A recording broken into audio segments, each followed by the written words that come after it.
We're definitely going to break 2 million this year. I think we're going to be closer to like 2.2, 2.3 million, which is a big jump from last year. We were like at 1.4. Welcome, everybody. Today we have an interview with none other than Jesse Pena, the owner of Texas Construction School and the owner of Texas Construction himself. It's funny, Jesse was a member of our A-Fair Contractor program for a while. He would join our estimating, and his business blew up. He disappeared for for a while, for like a year, and I'm like, what happened to Jesse? And then I see his like Instagram post of like a construction school and all this cool stuff. And I reached out to Jesse. I'm like, Jesse, we got to have an interview because we got to catch up. And I want to tell the world about your school because it looks amazing. So without further ado, I want to introduce Jesse Pena. Jesse, how are you? I'm doing great, Daniel, man. Thank you for inviting me on. I look forward to this, man. It's been a while. I know it's been a while. I'm glad to see you're doing well. You're doing really big things in the construction industry. And I know it's just Texas, but I see that it could potentially be more than just Texas. Tell me about the school. Yeah, man. So, man, it's funny. The last time I was on a video call with you, I was on my patio, and now I'm in this 7,200 square foot school office that we built out. And I mean, it looks nice. It makes me feel like we're successful, even though we'll get into the cash flow roller coaster here in a bit, but it doesn't always feel that way. But I mean, just a little bit about me. I've been in the construction industry for just over 13 years now. Before that, I was in the United States Marine Corps where I served for 4 years. Hoorah. And yeah, so I've done it all in construction. At least I would think it's been pretty much everything. I've pawned tools. I've pawned my guns to make payroll. I've lost trucks to title loans. I've owed the IRS $500,000 at one point. I mean, it's just all the wrong things I did, because I didn't go to school for this. And whenever I met you, Daniel, I remember I asked you, where'd you come up with the name for your business? And you told me I am. And then you told me a little bit about it, and in the Great. Bible and whatnot. And that just really resonated with me. And I just took that as a sign from God to just follow your course. And man, I'm glad I did because that really helped me bridge the gap, man. Helped me set up my sales and my lead generation system and all that to really to blow up my business. And so I'm grateful for you just to say that, man. Thank you. Thank you. But so since then, I've been focused on scaling our construction business. We're a commercial contractor here in North Texas. So we're doing that, but we started about 2 years ago with this idea of the Texas Construction School. And once I started throwing that idea around, I would talk to my industry partners and whatnot, and they were like, "Man, I'll send my guys. I'll send my guys." So I started to realize really quick there's a need for training, for upskilling, for getting skilled guys, out of college or right out of somebody who graduates high school. You got to get them the skills. I get So the, I get the question all the time in the membership. How do I find skilled workers? How do I find guys? How do I find guys to do the work? Everybody asks me that. yeah, yeah, there's a need for it, man. There Yeah. is, and of course, I'm sure you're familiar, but you'll hire somebody and they know how to do everything, and then you get them on the job site and they don't know anything. Yeah. So you got to watch out for that. So, we started this Texas Construction School. Actually, started as a for-profit, and then a mentor of mine was like, "Dude, you need to do this as a nonprofit. That opens you up for grants and all this, just funding." And so, it took us a while to get all that, situated. But now we're a legitimate 501(c) nonprofit organization, Texas Construction School, and our mission really with the school is to spread awareness about the construction industry. I think that, we all have this perception that the youth are lazy, that the generation is just lazy. They don't want to work. And I don't think that that's necessarily the case. I think that they're uninspired. They Yeah. have the ganas to work, they will get out there and do it, but they just need to be inspired. Yeah. So that's our mission here, man. We do that in several ways, but one of the best ones is we created a proprietary system with these mobile training stations called skill stations. We're actually in the middle of a potential partnership, and let's just say it's a big tool company. We'll leave it at that, okay? Nice. But what they are is we built these mobile training stations that we take to events, to high schools, to churches, to just different area or different places that you literally roll up, you walk up to this station and it explains to you on a placard what you have to do. And we have drywall, plumbing, and electrical. We're expanding into some other stuff, HVAC and some other trades. But man, the feedback has been great. The students walk up, they punch a hole in the wall with a hammer, and they do a drywall patch. Oh, there you And go. they'll come up and they rough in a sink at this other station. They just do. You get your hands dirty because, in my experience, that's how you truly learn. Sitting in a classroom, it's just boring, man. So Yeah. That's awesome, man. So tell yeah. me, how's the construction business going? Tell me about that. So the construction business is going, I would say it's going great as far as a sales, perspective. We're making sales. We're seeing how, before we would sell a job, we'd get the contract and then we'd be done with the job and we'd be like, okay, well, where's the next job? We don't have that issue anymore. But we're halfway through one job and another job is landing because of we followed your system. Getting those leads, making sure that we have a pipeline of leads coming through is like it's just been great. We've been able to sell. We've been the low bid. That was our entry point. We've been the low bid to get involved or get with this GC. Then we execute the project, and then we're able to increase our numbers a bit. And sometimes we get talked down, and sometimes I've been told that we're double the price of other people, but that's fine. I've learned to be like okay with being high. Right. Then the next job I'll dial it back in. And so that's been great. As we've grown our sales, we focused on the things that matter, like operations. How do we effectively execute the project? How do we do that without rework and rework and rework, or over purchasing materials? All these different things that will just kill your business. Yeah. We're dialing all those things in, and man, it's just been great. Nice, Yeah, man. So yeah. let's put some context so that everybody understands. So when you came, I think you were with us like 2 years ago, right? Was it? And I remember you mentioned it, and you brought it back to my memory. In one of our consulting calls, or I think it was like one of the group coaching calls, you were in your backyard, right? What was it? Your back terrace, My right? patio. Yeah, yeah. Yeah. And I remember you pulled out some proposals, and you're like, oh, I never used to follow up, and now I did, and now I have like 6 jobs to bid. And it's like, before you join our program, how are you doing your estimating, your leads, your sales process? What was that? What was that like? Man, it was so unorganized. I mean, it was just we were flying by the seam of our pants, man. We would get a call, we'd go and look at the job, and I'd write it on a freaking napkin sometimes. I mean, I would just figure it out however I could, and then I'd just text them a price. I had no CRM, and to be honest, right now I'm using a CRM that's not very professional, but it works. But I had no way to follow up. I didn't even know. It was just when they called me to start the project, that was my Yeah. follow up you Okay. know and so now we follow up. I'm My dad used to say the squeaky wheel gets the oil, man, and that's my motto. We just call them and call them and call them until they give us some information, Yeah. whether we got the job or not. I just want to know so that I can move on to the next one. Yeah. Yeah. Yeah. And so I mean, yeah, we actually are implementing all those processes. We're following up. Even if we don't get the job, I follow up after I know the job's done just to see how their experience with their other contractor went. I mean, a lot of those things. And what works out sometimes when I follow up after the job is done, and sometimes they've been like, man, honestly, I hired the wrong guy. That's like, okay, now next time I got an in. What? So tell everybody, what trades do you do? So I followed Daniel's his advice, and we consider ourselves a super sub. That's your term. So we actually cover demo, metal framing, drywall and insulation, the tape and bed texture package, acoustical ceilings, and we carry the door and hardware installation as well. Nice. And what did you used to do before? Man, so we used to say we do it all. That was our phrase, and so it was great because we can get a lot of work. But every job, I'm learning a whole new thing. I'm learning how to do certain types of concrete, specialty coatings, or all this other stuff that's really not in my You're always wheelhouse. like, Yeah, always all over the exactly. place. So now Yeah. you cookie cuttered the process, and now you're doing the same trades over and over and over with your same crews.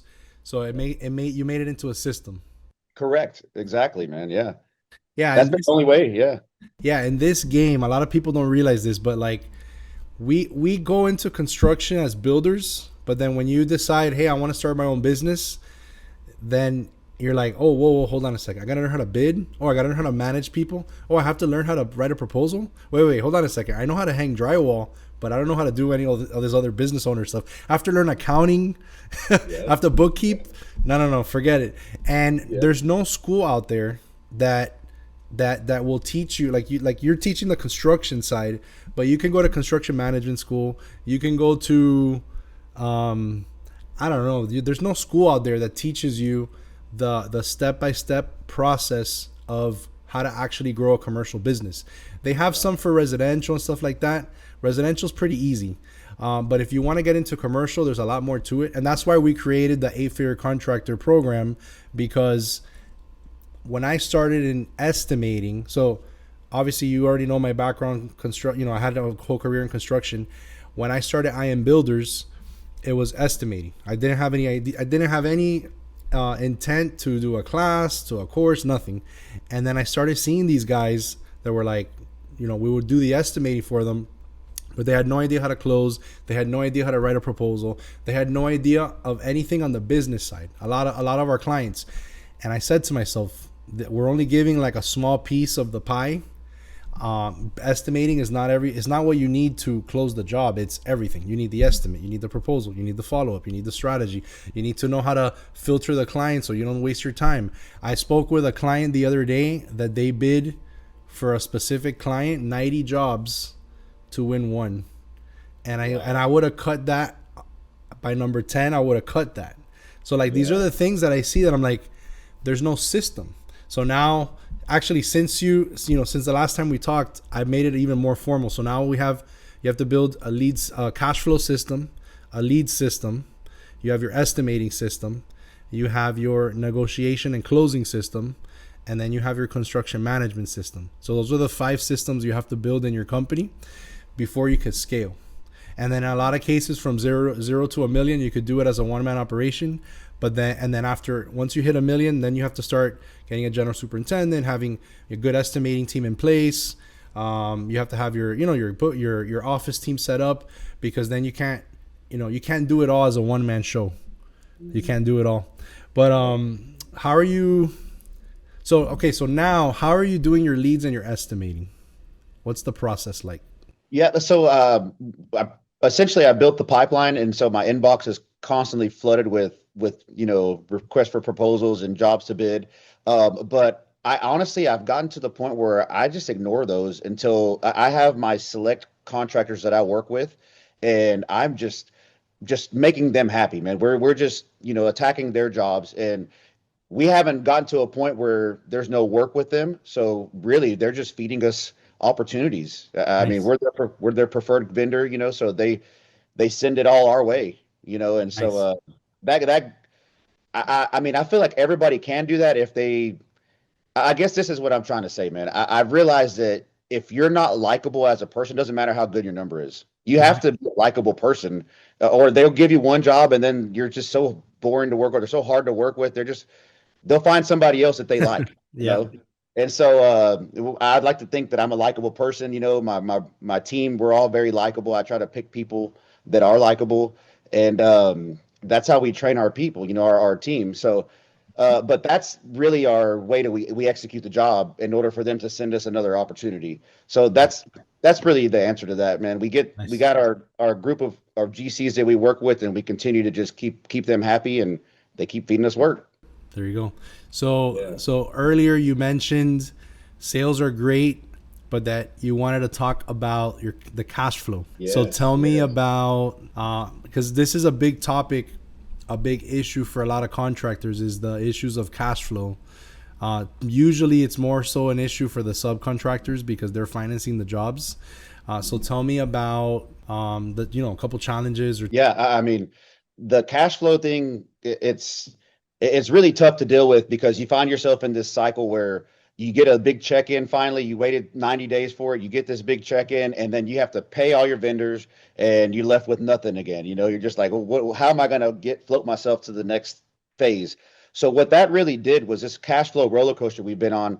It put me into a position where I literally was like, man, am I going to go bankrupt? I mean, I don't know, am I doing this right?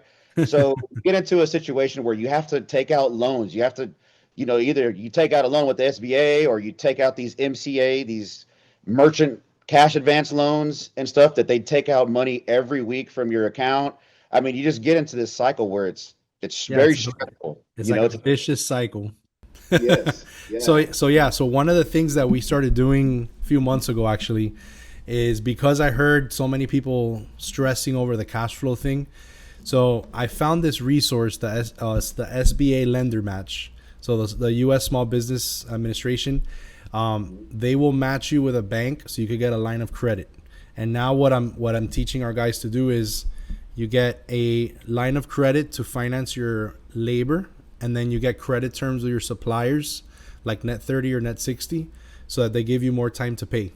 And then so when you combine those two, the bank's financing your labor, the suppliers financing your materials. So you're not out of pocket anything.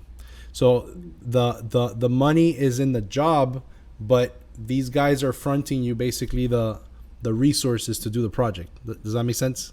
Oh yeah. And then what happens is, 45 days later, 60, 90 days. I mean, 90 days is a little excessive, but even if it's 90 days later, you get your money, you send the part of the invoice to the bank and the other part to the supplier, and now the rest is your profit.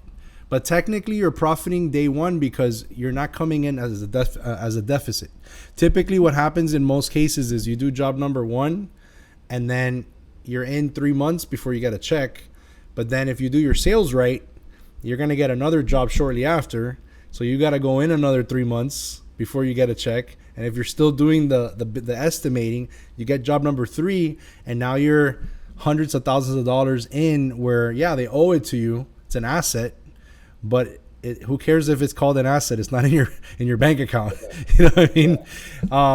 So like what ends up happening is you get the first check, you rob from Peter, and then you go pay Paul on job number 2. Boom. And then you're always like in that cycle. So you never see the money.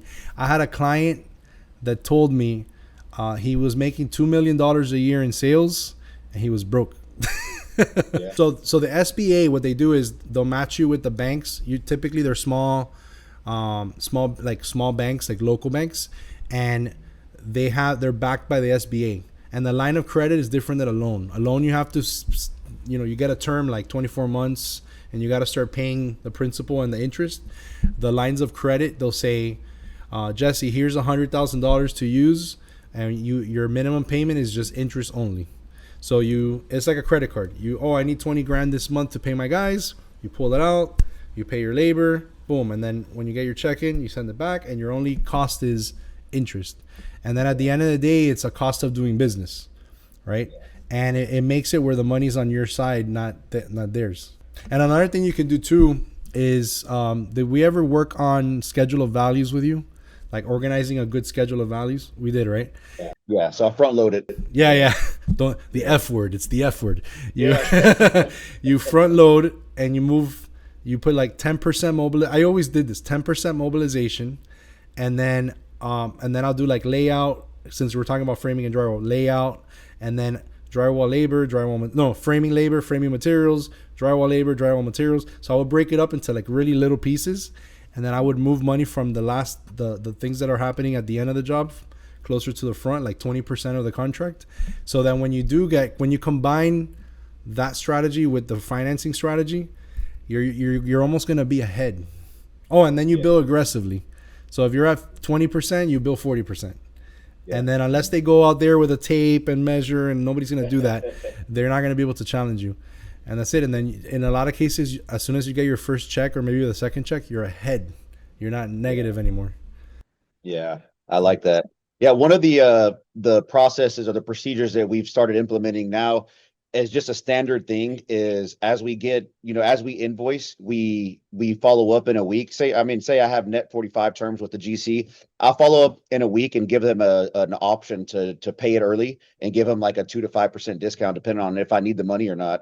If I do, which we always need the money. So we're just like, hey, I'll give you the 5% discount if you can release the check early or something like that. And it's actually, they've came through several times, and that helps, and sometimes that's cheaper than using your line of credit. Oh yeah, that's true. Yeah, because it's 3% versus 8% or 9%. Yeah. No, that's good. Some GCs will do that if they're big enough, Yeah. So that's how bridge the gap for sure. No, that's good. So earlier you talked about, I know it as the break-even method, that you come in low. and then that's been working for you. So we talked about now the financing. Let's talk a little bit about your sales process. By the way, what are you doing in sales year to date, or what are you doing per year right now? Yeah, we're definitely going to break 2 million this year. I think we're going to be closer to like 2.2, 2.3 million, which is a big jump from last year. We were like at 1.4.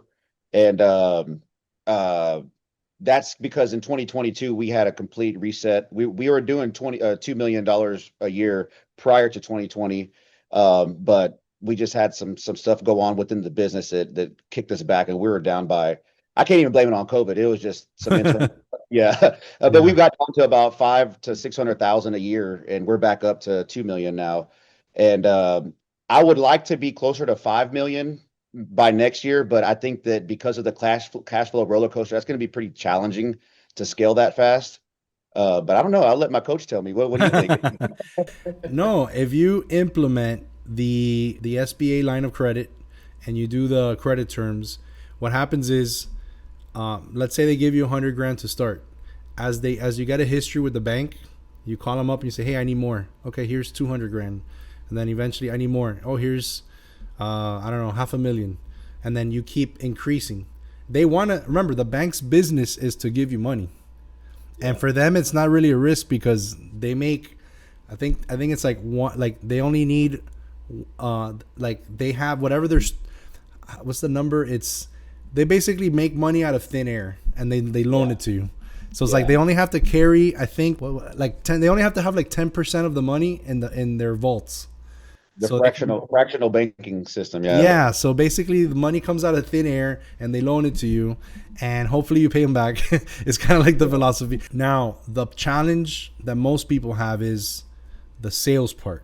And it seems like you've kind of like, I don't know if mastered, I don't know if you would say you mastered it, but maybe you've seen a lot of success. So you want to, and you mentioned earlier that you come in low and then, then you start increasing your price and stuff like that. You want to tell us about your strategy? Yeah, so essentially, when we're going for a new customer, specifically a new general contractor, we'll go in there and be on the lower side of of the spectrum as far as bidding the project.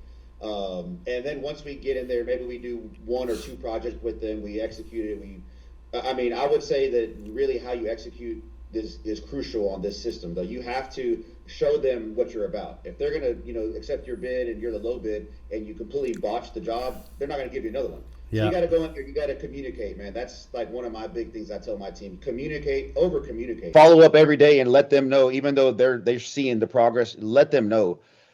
So communicating is a big part of our process. But once we get the job done, we execute, make sure we have clean job sites, we're working safe, our cost is there. Then we can start increasing our prices a bit, whether we're charging per square foot or whatever. We'll start to increase that, and then ideally we increase it to a point where they tell us like, hey, we're a little bit high, we need to work you down. But if you have that good relationship with them, they'll tell you like, hey, we need Yeah. you to be here. Okay, let's do that. But I mean, I think that's actually part of our system, is to get to a point where they're telling us to lower our price a bit. That's But perfect. That's that's where you perfect. should be, right? That's perfect. So, did you guys used to do that before my program, or did you get that from my program? No, we got that from I Am Builders, man. I can't take any credit for that. The common thing that everybody says in the market is you got to be the low bidder, right? They always say that. But what happens is your client is going to buy either based on your price, your relationship, or your reputation. And in a lot of cases, when you're a smaller company, you have no relationship with them yet because you haven't worked with them, and you have no reputation. So the only thing that you can go by is your price. So it's funny because like I have this debate with people all the time. They're like, "Oh, if you go low, then they're gonna always expect it." No, you come in. Think about this. When you go get cable, internet, they give you an introductory offer, right, to get you in. Try us out. Lower risk. It's cheaper, so you could try it. Let me give you the phone for free, right? That's how they do it, because they want to make the barrier to entry to come in lower. Now, if they come in, you're like, hey, you got to buy a $1,500 iPhone, and then you have to come and pay this, and all these fees. You're going to be like, no, forget it. But if they make it easy for you, then you're going to try it. You're going to like the service. Okay, I'm going to keep paying every month. Boom, and now they have you hooked, not that hooked, but they have you as a customer because you're a happy customer. We're doing the same thing. We're coming in, and you can even be very direct about it. Hey, John, the price I'm giving you is our best foot forward because I want to work with you for the first time. Typically, our pricing isn't this low, but I want to show you what you're getting when you work with us. Okay, great. And remember, at the end of the day, their goal is to buy out the jobs as low as possible. So for them, they don't care the reason. If the price is lower, they're happy. But then the ulterior motive is, hey, let's get in, let's knock it out of the park.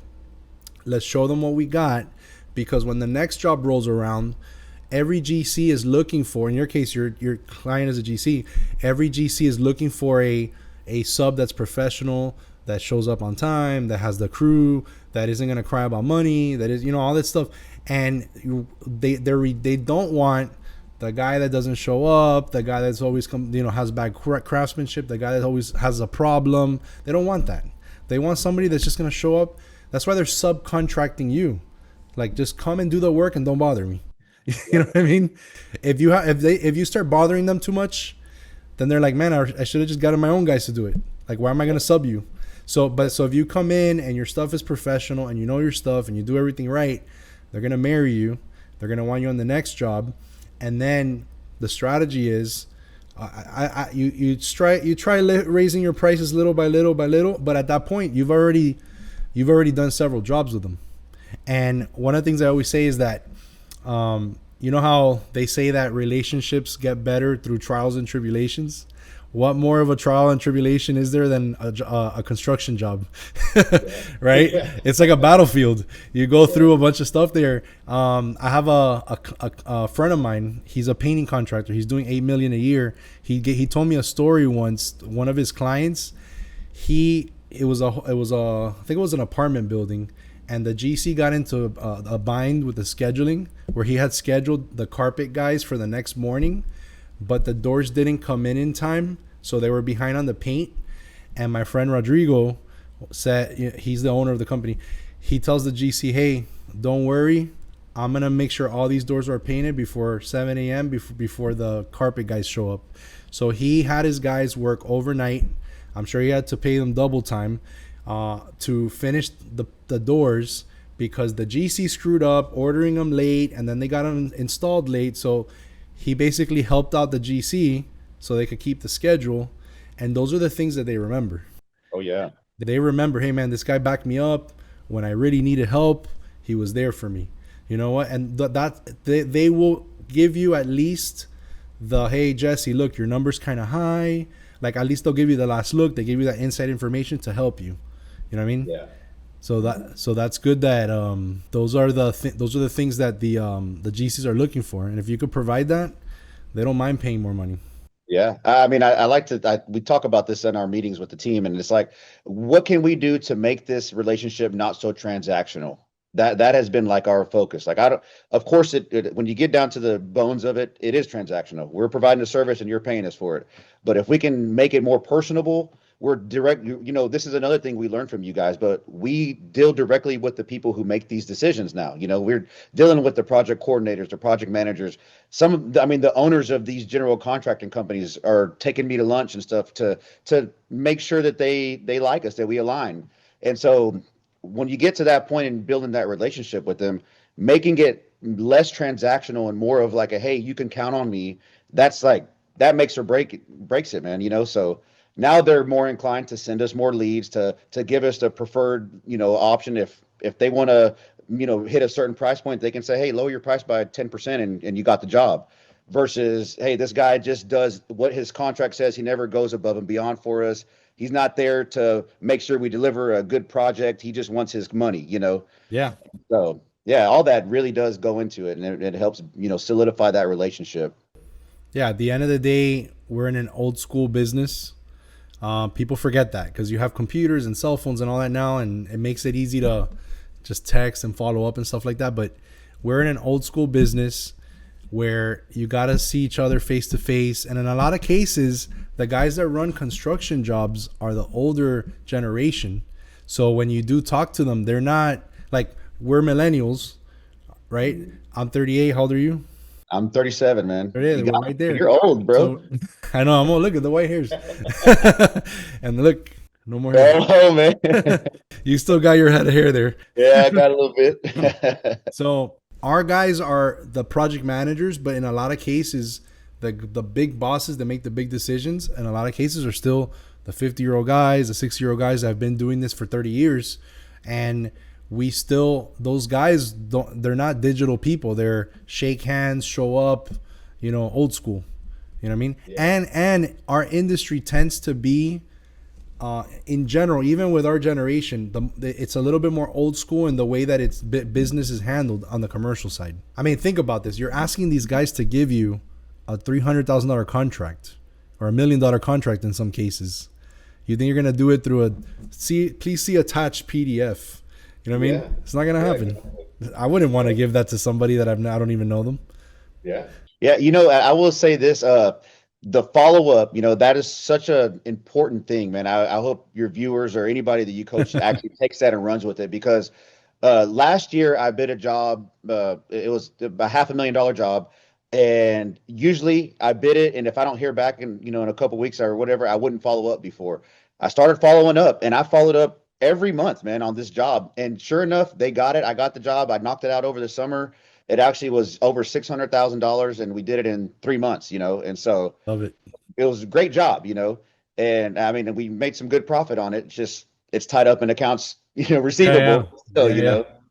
I have a client that he told me he's part of our membership, and the guy it's a very successful painting business. I don't know, I don't remember how many millions per year, but it's in the millions, and I think it was like 5 million or something like that. And he said that he would never follow up. The same thing. And then he heard me talking about follow up, and he's like, "Man, let me try following up. Let me see what happens." And he just decided to go down his list, and he got 2 contracts with 2 phone calls. Isn't that crazy? I love that. Yeah. What I teach now is I've always taught follow up, but the process that we teach now is you follow up every 3 weeks until the job, for months, even if it's 6 months, even if it's a year, the job is active and alive until they tell you, hey, we gave it to somebody else or we lost the job. If not, the job is alive and kicking. Yeah. Typically, there's a long sales cycle in commercial construction. So you're going to hear waiting for the owner, waiting for the permit. I don't know what's going on with the job yet. You're 20% too high. If you could lower the price, we could talk. So like there's a lot of like waiting and waiting and waiting and waiting until at some point in the process, they start saying, oh, it's looking pretty good. We're starting to have more meetings with the owner. That's a green flag. Oh, we got to start paying attention to this job. Oh, Jesse, can you please review the scope of work to verify the price before we submit our final number? That means they're getting close. The plane is on final approach. I had that one this morning, man, actually, for a project. We bid it out. We bid it back in January, redoing an auditorium. They reached out to me last week saying, hey, can you make sure your numbers are right? Make sure everything's good. I added like 20%. And it's like, yeah, they're good now, and so, and they texted me this morning. They wanted me to send them a schedule. So I broke down the schedule, sent it to them. And I mean, that usually means that we're getting the ball rolling. Yeah, exactly. Because basically what's happening is they're going through that final negotiations. And then now they're starting to think of means and methods, sequencing, like the more detailed parts of the job. And then they're starting to make sure that they're starting to make sure that all the proposals include everything, so in a lot of cases, if they don't give you a scope of work, you're going to think you're bidding the complete scope. But half the time, for example, the access panels almost always fall under the drywall guy, but it doesn't ever show in the plans where they go sometimes. So you don't even know what to bid. So then towards the end, they start thinking about how many, what kind, what's the model number that you're going to use. And then they come back and like include all that stuff. Yeah. But yeah, so like there's a long sales cycle. And at a certain point, you should start calling more frequently. So instead of every 3 weeks, once a week. And then there's going to be a point where they tell you, usually the bid coordinator or the estimator, hey, we won the job. The project manager, his name is John Smith. Here's his phone number. So now you have the key. You have the location of the key. You could call John and say, "Hey, John, this is Jesse. I'm interested in looking at I want to talk to you about my proposal. Do you have a few minutes? And since they just got awarded the job, now is the time that he's going to negotiate, right? If you don't do that, it's a coin toss, because then he's going to say, look, I got my three or my four proposals. All right, who's the cheap guy? That guy? But who do I really want? Oh, I want this guy because I've done 3 jobs with him. You know what? Hold on a second. And then he calls this guy. Hey, I got a price of this. Can you do it for this? Okay, boom. I'm going to send you a contract shortly. And then you don't even have a chance. But if they get a phone call from Jesse, hey, how are you? This is Jesse. Can we look at the proposal? Oh, yeah, perfect. Oh, look, I got this number. What can we do? Boom, boom. And then the break-even method. Hey, I could do this. And then you come in at costs. So for those of you who never heard of my break-even method, you got to make sure your estimating is on point. You cover all your costs, labor, material, supervision, equipment, your profit, everything all in. The profit, though, we're going to put it at 0%. So your salaries, your office salaries, everything's all covered, but we're going to put the profit margin of the company at 0% or maybe like 5%. But we want to come lower than what the other guy's going to come in at, because everybody wants to squeeze the juice, right? They want their 30%. If not, it's not worth it to them. But we're in the long-term game. We want to win over the client. Because if we win the client, maybe today we got to sacrifice a couple $1,000 for this contract, but a year from now they might be giving us 10 contracts a year because it's repeat business, and that's what we want. So yeah, you come in, boom, you drop your price, it's lower than everybody else, you get the first job, and that's it, game over. The other guys can't compete. Who's gonna compete to make no money? Think about that. They'll think you're crazy. I had people in my comments before that they're like, oh, that's super shady.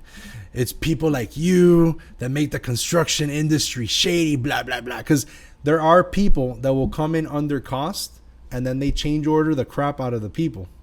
Yeah. But that's not what I'm saying. What I'm saying is you come in at cost so that you're basically giving them the introductory price. And then over time, you could go back to your standard. You raise your price little by little. But now they know what they're buying from you. Right? It's like they know what they're paying for. They know the quality.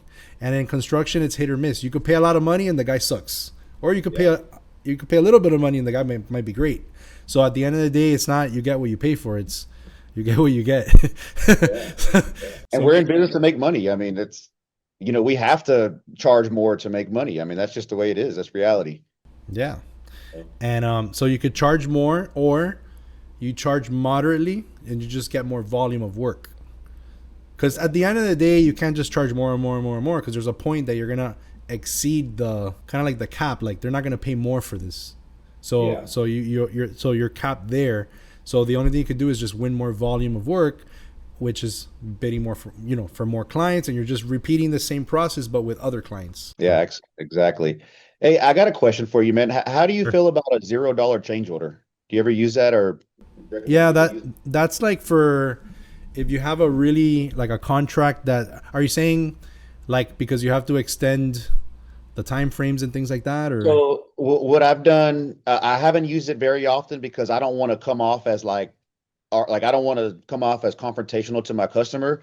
But there's been some times where a customer, like a GC, has given us the green light to do certain things, like frame out some TV niches or frame something out, right? And then come to find out a week later, they're like, oh, we actually got the wrong information from the client. We need to do it this way. So we're doing all this rework. And so once it gets to a certain point, I generate a $0 change order on my side. That way, if they keep on pushing and trying to get us to do this rework for free, I send them a change order and say, hey, we've already done all this work. I'm not charging you for it, but I'm just putting this in writing that we've done this work for free for you. That way I have grounds to charge them an actual change order the next time they do that.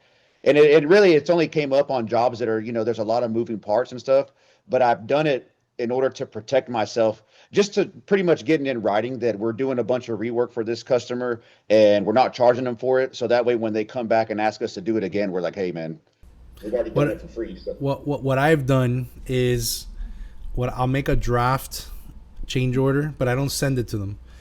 And I'll just keep a little list of all the free stuff that I do. Oh, can you patch this? Oh, can you hook me up with this? Oh, can you do this little favor for me? At the end of the day, you don't want to nickel and dime them and charge them for these $200 little change orders. So what I used to do is I'll do the favors, but I track it. But once I Yeah. get to like $1,000, I'll tell the GC, hey, listen, I've hooked you up with a bunch of patches, but I can no longer hook you up anymore. Oh, okay, okay.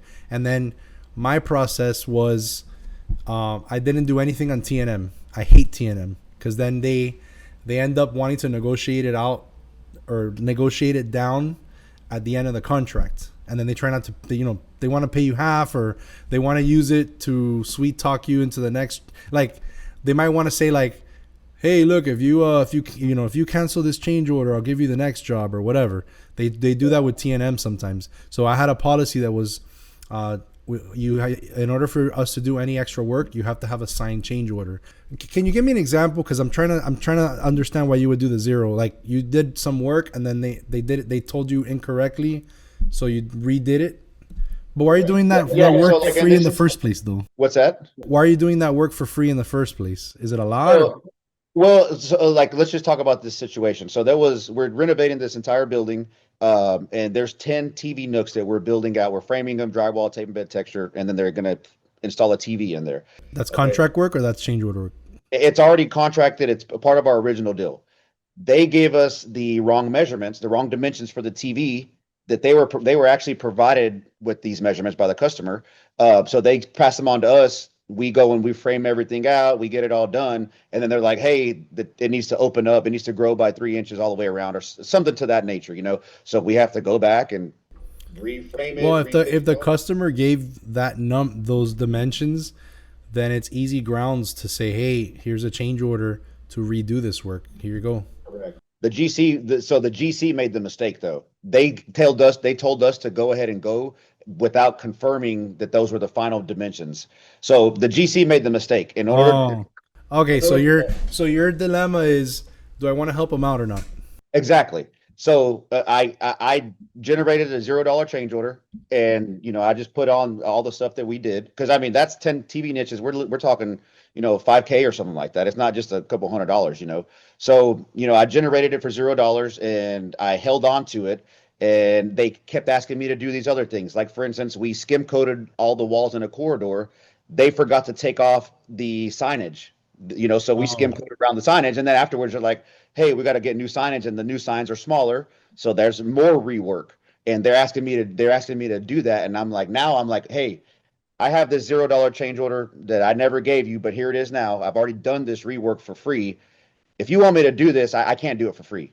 And so it kind of just was ammunition for me. It protected me from them asking me to do them a favor again. So I guess it kind of works the same as what you said, just keeping a log of it, and then if I need to use it, I can present it to them. yeah. And Like you so can't charge for it after the fact. yeah, Like you can't give them a $0 change order and then later say, actually, it's no longer zero. I got to charge you more. exactly. What I've seen them people do with a $0 change order is like let's say you have like liquidated damages in your contract, right? Oh, if you don't finish by a certain day, they charge you $500 a day or whatever. You got to protect the time frames. So if you show up and the electrician's not done, you're delayed. So you need to, hey, just so you know, here's a change order. This electrician's delaying me by 5 days, and then they have to sign it and approve it. It's a $0 change order, but it's extending your contract amount. Yeah, I mean your contract time, because yeah, then yeah. because then if That makes sense for sure. yeah, Yeah, because if not, then you're still on the hook for the same day, even though they delayed you, and you got to be like by the day on that. yeah, But in terms of like the way you're doing it, I would just keep a little like an informal draft. First of all, I wouldn't do $5,000 worth of change orders for free. There, I right. would at least give them a deal, like give them a good deal. But hey, I got to do this. I got to charge you for this. I'm really sorry, but like I'm not gonna pay $5,000 for nothing. You know what I mean? Yeah, So I would have charged them, but you help them out, but you let them know you're helping them out so that they don't get too greedy. yeah, Because yeah, then later it looks like you're stingy, like, oh, Jesse doesn't want to help me. I don't know. Jesse helped you a lot. Just Jesse yeah, can't work for free anymore. yeah. Exactly. Yeah. And that was one of the first jobs we did with that customer. So I think that's why I was trying to do so much to show them we're here for the team.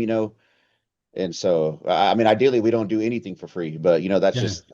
Yeah, That's but all. it's known though. Like you help them. Okay, I'll give you an example of something I did once. I had a client named Fast Track. We were doing an orchard supply warehouse, which is kind of like a, it's kind of like a Home Depot. Think of it like a smaller Home Depot, and they had us put up the framing, the drywall. We put up the framing. They made us put up the insulation and all the drywall. We hung all the drywall, and think of imagine how much thousands of square feet of drywall a Home Depot is. Imagine like half of that. So, but they were dry. They weren't dried in yet. We told them, hey, it's not wise to start yet. Don't do it. If it rains, we're gonna have to redo a lot of work. No, no, no. But we're in a rush. We're in a rush. Okay. So they directed us to move forward. We hung it up. We hung up. I don't know how many boards it was. That weekend, torrential downpour. It destroyed everything. So then they were in a really bad bind because I could have change ordered the crap out of it and Yeah. basically redone the whole thing. Like, so what I did was to help them out, I did a not to exceed. I didn't want to do T&M because then at the end they want to negotiate it down. So I did a not to exceed change order. This will not exceed, I don't know how much it was. I don't know how many thousands of dollars it was. Uh, but we'll take care of it on T&M, but I already have a signature. See what I'm saying? So it's like a not to exceed. So it's like a hybrid.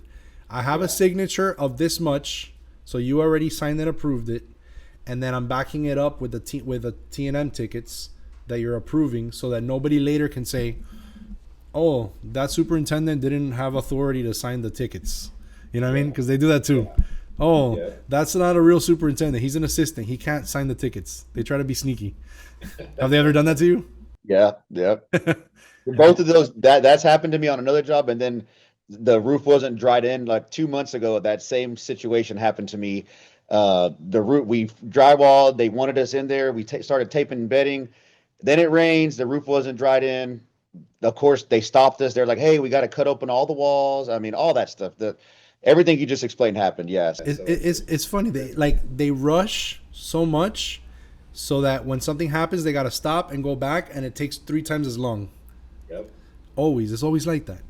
But Yeah. just it's better to just work in sequence calmly. Yeah, I agree. Hey, can you? I'm gonna give you their phone number. Will you call them and let them know? Yeah, yeah, yeah. I'll send them the YouTube video. Send them the YouTube video. Yeah. But yeah, man, no, it was great to catch up. Great to see that you're doing so well. So what are the next goals? So we talked. You said five. Was it 5 million? What was the? Yep, that's our goal. Yep, 5 million. I was actually that was my goal for this year. It just didn't get there, but we learned so much this year.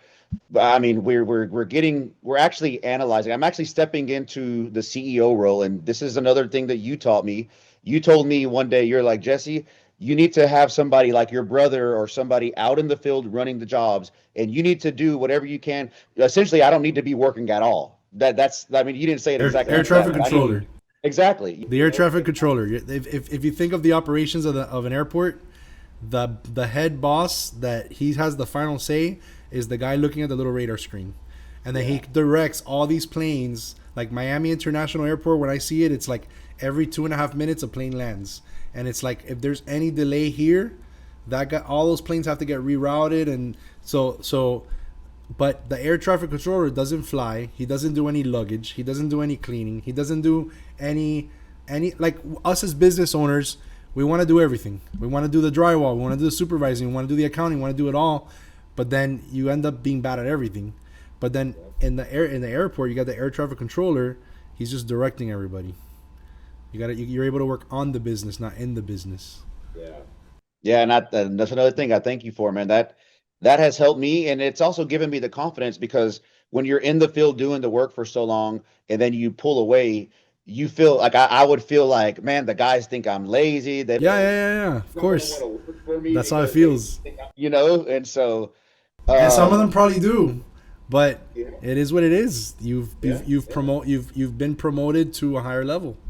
Yeah, yeah, and I mean, and luckily, I mean, some of the guys that are out there in the field, they've seen me in the trenches with them, But then these new guys, they have no idea. They think I don't even know how to use a drill. So sometimes I got to get out there and show them, though.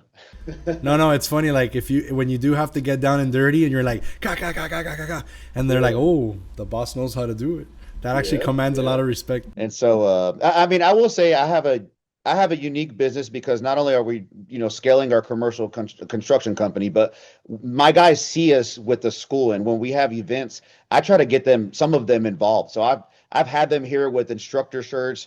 They're out there, running students and teaching students stuff, and just to see their expression, man, they light up. The students are excited, they're engaged. My guys are engaged, and whenever we're back out in the job on the job site, it feels like they're invigorated, man. They feel like they're working for a company, an For a organization, purpose. yeah, for a purpose, and so You know it's what, awesome. that's very important. Like for us, especially men, we are purpose driven. So Yeah, like when you don't have a when you just wake up and you go to work and then you come home and there's no purpose there. You're just going to work transactionally to make money. But when yeah, you go and now you're part, like in your case, you have the school, you have, if you have like a younger guy come and then let's say one of your employees come and teach them how to do something, it's like, wow, I just imparted knowledge and wisdom to somebody else. Even if, I mean, I don't know if they do it for free, but even if they did, it's like, wow, I got to do something for somebody, like there's a yeah, purpose here. I got to yeah, be an impact, even if it's a small in somebody's life. yeah, absolutely, yeah. Yeah, I mean it's just been a great experience for me, working with IM Builders. I mean that was really the turning point in the trajectory of our business, man. I mean I mean that for real. I mean I remember being on these coaching calls with you, talking. You were talking about, I think his name was Matt, the plumber. Yeah. They would do like 20 million in sales, here I am, just some little small company on my patio, and He passed 40 million from wow, from dude, 2022 to the last time I talked to him was a couple months ago about where he was at, and he was at 40 million since he wow, started in the program. Isn't that that's crazy? awesome. Yeah, I mean those are goals, brother. So Yeah, yeah. but yeah, seriously, I am builders. You guys really, y'all helped us so much. You helped me personally, become the leader that I needed to be, in this organization, pulling away and stepping into my office versus, being out in the field. And yeah, I mean, it doesn't feel like progress when I think of it that way, but it's complete 180 from what we were doing, man. I mean, it's awesome. That's So awesome, man. yeah, That's super good. My light just went off. I saw that. Yeah, One of my little lights here came off. I think it is ran that out is of that your battery. cue? No, no, no, To no. get It off? just, it just, it just went off. I think I unplugged it or something. All right, man. Well, I was super excited to catch up with you. I feel like I see you with the school and the videos, and I see that you're out there grinding. You have your construction company. You have your nonprofit. It's very inspiring, and it's not just that. It's also like when you put your shorts and your videos and your reels. Sometimes it's not always construction. Sometimes it's like life advice and things like that. Yeah, yes, So, sir. but thank you for your time. I'm sure I'm very grateful for your life, for everything that you're doing, and I'm sure a lot of people have hopefully have learned from you, because I learned from you. You're out there doing it, grinding it. So I appreciate that, Daniel. all right, man. So, I'm gonna put a link in the description for Jesse's construction company and for his construction school. So, if you ever want to send your guys to get professionally trained and not just be kind of like field trained guys, but you want to professionally train workers or crews, Jesse is your man. And anything that you need, feel free to reach out to me. All right. I need some money. All right, let's do it. Let's go. Let's go estimate some jobs for you. Yes, All sir. right, man. And anybody that's watching, if you're interested in joining our 8-figure contractor program that Jesse mentioned that he was part of, I'm going to put a link right over here and in the description below. And hope to help you guys grow and scale your business. And thank you very much, Jesse, for your time. Thanks, Daniel. All right, guys.